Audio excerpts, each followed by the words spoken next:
তিন ভাগ করবেন। এক প্রথম শ্রেণীর ভাগ বা প্রথম বন্টনটা নিজে এবং পরিবারকে খাওয়াবেন, দ্বিতীয়টা আত্মীয় স্বজনের মধ্যে ভাগ করে দিবেন, তৃতীয় নাম্বার বন্টন আপনি ফকরা এবং মিসকিন, হ্যাঁ, তাদেরকে দিবেন। ফকির মিসকিন তাদেরকে দিবেন। বিশেষ করে সায়েলদের চেয়েও উত্তম কাদেরকে দেওয়া জানেন? যারা চায়। তারা তো বহু জায়গায় গিয়ে চাইতে পারে, কিন্তু আমাদের সমাজের মধ্যে অনেক মানুষ এরকম আছে যে মানুষের কাছে হাত পাততে পারে না, কিন্তু তার ঘরে কুরবানির ঈদ গেছে কিন্তু এক টুকরা গোশত রান্না হয় নাই। এরকম আছে না নাই? আরো জোরে বলেন, আছে না নাই? আছে ভাই, এদেরকে দিবেন, খুঁজা খুঁজা দিবেন, দেখবেন আল্লাহ আপনার উপর খুশি হয়ে যাবে। আল্লাহ আপনার উপর খুশি হয়ে যাবে।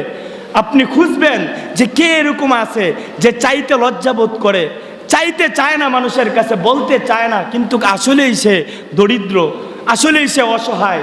তাকে খুঁজ করে করে আপনি গোশতগুলো দিবেন।